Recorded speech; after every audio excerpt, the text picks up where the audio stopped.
మనం నవ్వితే ఫస్ట్ మన పళ్ళు కనిపిస్తూ ఉంటాయి కదా! అంత అందంగా ఉండాలి అంటే ఫస్ట్ మనం డెంటల్‌కి సంబంధించి చాలా విషయాలు తెలుసుకోవాలి. ఈ విషయాలన్నీ మనతో మాట్లాడడానికి orthodontist and senior dental surgeon Raviteja గారు ఉన్నారు. వారిని అడిగి బోలెడన్ని విషయాలు తెలుసుకుందాం. నమస్తే సార్. నమస్తే. మన స్మైల్ అందంగా ఉండాలి అంటే టీత్‌ని బట్టే ఉంటుంది. సో ట్రీట్మెంట్ చాలా రకాలుగా ఉంటుంది డెంటల్‌కి సంబంధించి. ఇప్పుడు కాస్మెటిక్ ట్రీట్మెంట్ అని వింటూ ఉంటాం. అసలు ఫస్ట్ కాస్మెటిక్ ట్రీట్మెంట్ అంటే ఏంటి? ఇందులో ట్రీట్మెంట్ ఎలా ఉంటుంది? ఎన్ని రకాలు?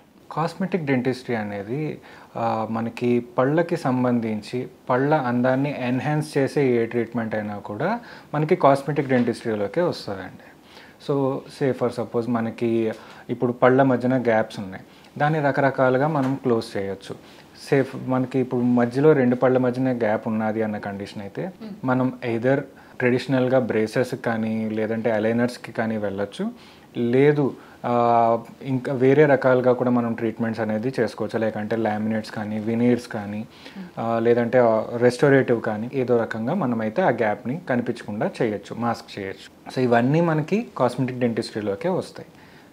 అండ్ ఇవే కాకుండా అంటే మనకి గ్యాప్ రిలేటెడే కాకుండా మిగతా రకాలుగా ఏంటంటే మనకి స్టెయిన్స్ అనేవి కొంచెం ఎక్కువ ఉన్నాయన్న కండిషన్ అనుకోండి, అప్పుడు టూత్ వైట్నింగ్ అనే ట్రీట్మెంట్స్ చేసుకోవచ్చు. లేదంటే వాటికి కూడా లామినేట్స్ అనేవి యూజ్ చేసుకోవచ్చు. ఇవన్నీ కూడా మనకి ఎస్థెటిక్ మనకి కాస్మెటిక్ డెంటిస్ట్రీలో భాగాలే. సో ఇప్పుడు మామూలుగా అన్ని పళ్ళు బాగుంటాయి, ఏదైనా కింద పడిపోయి సో హాఫ్ పన్ బ్రేక్ అయిపోయి ఉంటుంది. సో వాళ్ళకి ఎలాంటి ట్రీట్మెంట్ అయితే బెస్ట్ అంటారు? వాళ్ళకి వచ్చేపాటికి అది బ్రేక్ అయింది, ఎంతవరకు బ్రేక్ అయింది అన్న దాన్ని బట్టి డిపెండ్ అయి ఉంటుందండి. ఫర్ సపోజ్ మనకి ఇప్పుడు పంటలోని 3 భాగాలు ఉంటాయి. ఎనామెల్ ఉంటుంది, లోపల డెంటిన్ ఉంటుంది, ఆ లోపల పల్ప్ అనేది ఉంటుంది. సో మనకి ఇప్పుడు ఎనామెల్ వరకు మాత్రమే అక్కడ డ్యామేజ్ ఉన్నది అన్న కండిషన్ అయితే మనం స్ట్రైట్ అవే అక్కడ ఒక ఫిల్లింగ్ లాగా రెస్టోరేటివ్గా పెట్టుకుంటే సరిపోతుంది. వేరాజ్ మీకు దాంట్లో ఇంకా సెన్సిటివిటీ వస్తుంది, డెంటిన్ లోపలికి పోయింది అన్న కండిషన్ అయినా కూడా మనం ఫిల్లింగ్తో దాన్ని ఆపచ్చు. దాన్ని స్ట్రెచ్ ఎంతవరకు ఉన్నది అన్న దాన్ని బట్టి దాని మీద అవసరమైతే ఒక తొడుగులాగా అంటే క్యాప్ అనేది వేసుకోవడం చేసుకోవచ్చు. దాన్ని బట్టి దీన్ని రికవర్ చేసుకోవచ్చు. వేరేజ్ అది బాగా ఎక్కువగా బ్రేక్ అయింది, అది మీ పల్ప్ ఛాంబర్ వరకు లోపల గంట పోయింది, నరాలు ఎక్స్పోజ్ అయినాయి, బ్లీడింగ్ అవుతుంది, ఇలాంటి రంగు మారింది, ఇలాంటివి ఏమైనా ఉన్నాయనుకోండి, అప్పుడు మనం పన్నుకి రూట్ కెనాల్ అనేది చేసుకుని దాని మీద క్యాప్ అనేది వేసుకోవాల్సి ఉంటుంది. ఈ కండిషన్లో మనం క్యాప్ వేసుకుంటున్నాం కాబట్టి ఇది 2-in-1 అనమాట. అంటే అక్కడ మీకు ఈస్థెటిక్గా దాని లుక్ పరంగాను దాన్ని మోడిఫై చేస్తున్నాము మన కాస్మెటిక్ డెంటిస్ట్రీ, అండ్ ఆల్సో ఫంక్షనల్గా కూడా ఆ పన్ను బ్రేక్ అయిపోయింది, పెయిన్ ఉంది, వాటన్నిటిని కూడా ట్రీట్ చేస్తున్నాం కాబట్టి అది రెస్టోరేటివ్ కూడా అవుతుంది. సో ఇది మనకి 2-in-1 ట్రీట్మెంట్. సో ఇందాక మీరు అంటే ఇప్పుడు ఎలైనర్ ట్రీట్మెంట్ అనేది పంటికి గ్యాప్ వచ్చింది అనుకోండి, దాన్ని ఈ ఎలైనర్ ట్రీట్మెంట్తో కాకుండా ఫిల్లింగ్ ఏమన్నా చేయొచ్చా?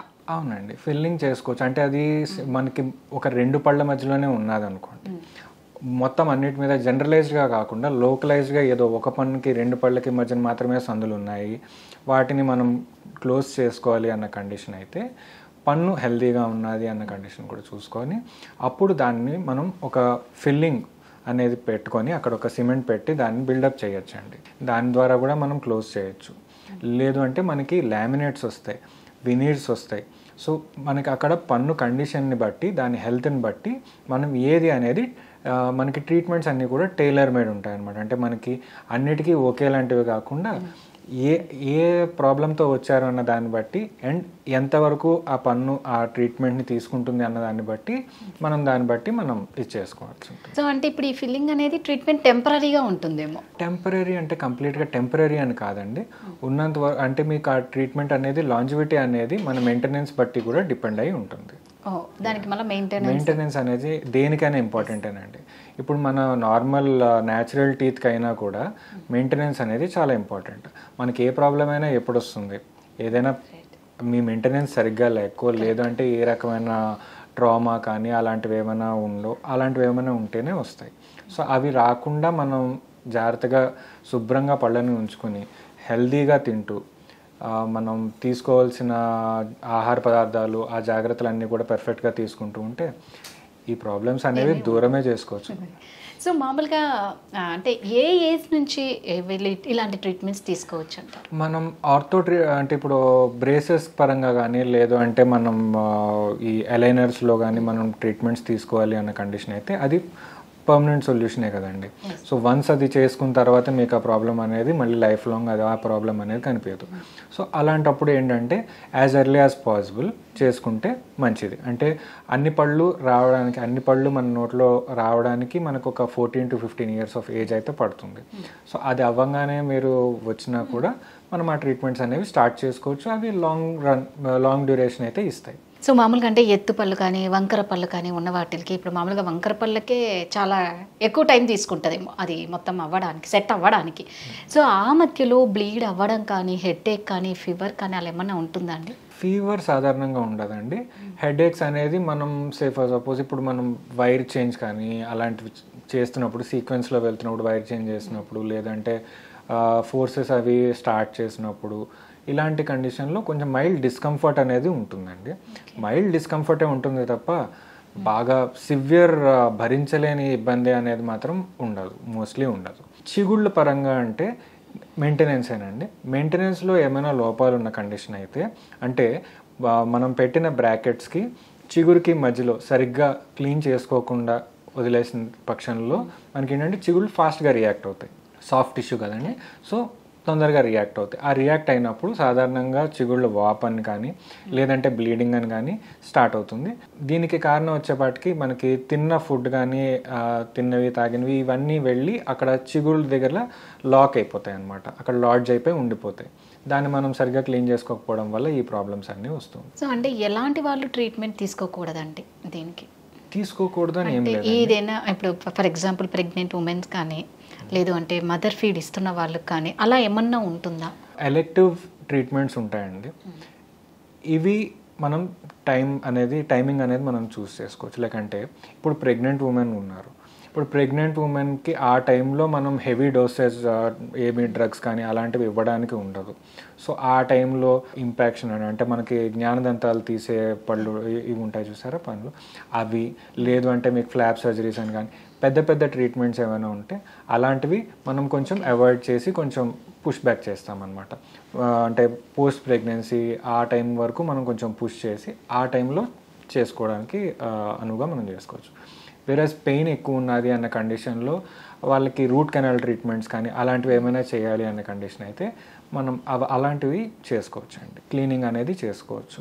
అండ్ సాధారణంగా ప్రెగ్నెంట్ ఉమెన్లో ఈ హార్మోనల్ చేంజెస్ వల్ల చిగుళ్ళ వాపు అనేది కామన్గా కనిపిస్తుందండి. పళ్ళు కొంచెం వదులుగా అయినట్టు కూడా అనిపిస్తుంది. సో క్లీనింగ్ ప్రొసీజర్స్ లాంటివి చేసుకోవచ్చండి, ప్రాబ్లం ఏమి. సో డెలివరీ అయిన తర్వాత ఏమన్నా ట్రీట్మెంట్ తీసుకోవచ్చు అంటే ఇప్పుడు ప్రెగ్నెంట్ టైంలో మీరు చెప్పినవి ఏవి తీసుకోకూడదు కాబట్టి డెలివరీ అయిన తర్వాత మదర్ ఫీడ్ అయినప్పుడు కూడా తీసుకోవచ్చు. ఓన్లీ థింగ్ ఏంటంటే అప్పుడు ప్రెజెంట్ సిచ్యువేషన్ ఆ ఎగ్జాక్ట్ పాయింట్ ఆఫ్ టైంలో ఆవిడ సిచ్యువేషన్ ఎలా ఉన్నారు, ఆవిడ హెల్త్ ఎలా ఉన్నది, ఆవిడ ఓవరాల్ హెల్త్ ఎలా ఉన్నది, బేబీ హెల్త్ ఎలా ఉన్నది, ఇవన్నీ కూడా పరిగణనలోకి తీసుకోవడం జరుగుతుంది. దాన్ని బట్టి ట్రీట్మెంట్స్ అనేవి మనం చేయడానికి వీలుంటుంది. సో ఇవన్నీ ట్రీట్మెంట్స్ ఎంత టైంలో తీసుకోవచ్చు? డ్యూరేషన్ వచ్చేపాటికి అది ట్రీట్మెంట్కి డిఫర్ అవుతుందండి. ఇప్పుడు నేను ఇందాక చెప్పిన రూట్ కెనాల్ క్యాప్ ప్రొసీజర్ ఏదైతే ఉందో that will hardly take a week మొత్తం అంతా అవ్వడానికి.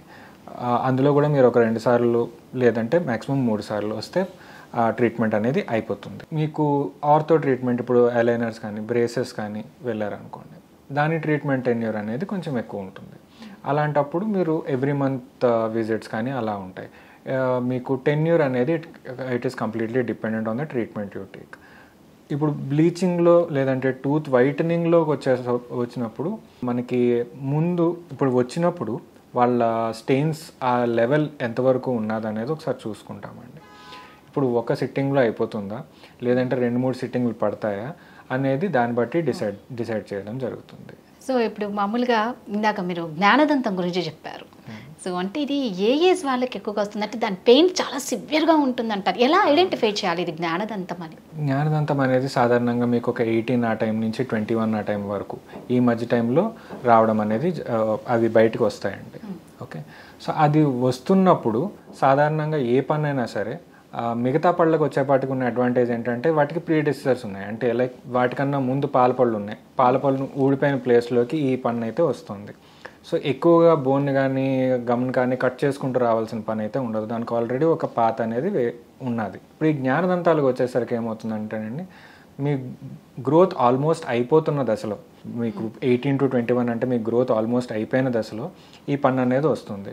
సో మీ బోన్ స్ట్రెంగ్త్ అనేది కొంచెం ఉంటుంది, గట్టిగా ఉంటుంది కంపారిటివ్గా. అండ్ ఆల్సో మీ చిగుళ్ళంతా కూడా కంప్లీట్గా డెవలప్ అయిపోయి ఉంటుంది. వాటిలోంచి ఇది రావాలి.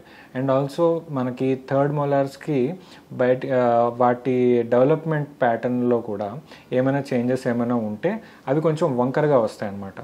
ఆ వంకరగా వచ్చినప్పుడు ముందు పన్నుని హిట్ చేస్తూ ఉంటుంది. అలా హిట్ చేస్తున్న కండిషన్లో ఏంటంటే ముందు పన్నుకు కూడా డేంజర్ కాబట్టి ఆ టైంలో పెయిన్ అనేది ఉంటుంది. అప్పుడు మనం అలాంటి పళ్ళని తీసేయడం అనేది జరుగుతుంది అనమాట. ఎక్స్ట్రాక్ట్ చేసుకోవాల్సి ఉంటుంది. సో ఈ కాస్మెటిక్ ట్రీట్మెంట్ తర్వాత ఎలాంటి జాగ్రత్తలు తీసుకోవాలి ఫైనల్గా? మెయింటెనెన్స్ అండి.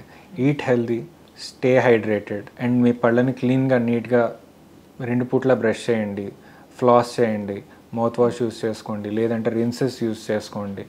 ఇవన్నీ చేస్తే మన మెయింటెనెన్స్ ఫేజ్ అనేది చాలా ఈజీగా స్మూత్గా అయిపోతుంది. అండ్ ఆల్సో ఇది ట్రీట్మెంట్ అయిన వాళ్ళకే కాదు, ట్రీట్మెంట్ తీసుకొని వాళ్ళు కూడా ఖచ్చితంగా ఫాలో అవ్వాల్సిన రొటీన్ అనమాట. ఇలా చేస్తే ఎటువంటి ప్రాబ్లం ఉండదు. ఏదైనా ఫైనల్గా టెంపరీ ట్రీట్మెంట్ కన్నా permanent treatment solution is always better కదా. సో ఫైనల్గా మీరు ఒక డెంటల్ సర్జన్ కాబట్టి మా వ్యూయర్స్కి ఫైనల్గా మీరు ఏం చెప్పదలుచుకున్నారు? ఒకటేనండి, eat healthy, stay hydrated. Thank you so much. So Raviteja గారు చెప్పినవి చేస్తే మనం ఎప్పుడు స్మైల్గా అందంగా కనిపిస్తాం. సో ఎవరైనా సరే అండి, ఈ లా క్లినిక్కి వస్తే మాత్రం ఖచ్చితంగా సర్టిఫైడ్ డాక్టర్స్ ఉన్నారు. వీరి ట్రీట్మెంట్ కూడా సూపర్గా ఉంటుంది. ఎవరికైనా ఇంట్రెస్ట్ ఉంటే మాత్రం ఖచ్చితంగా కింద స్క్రోల్ అవుతున్న నెంబర్కి కాంటాక్ట్ అవ్వండి. Thank you so much. Thank you.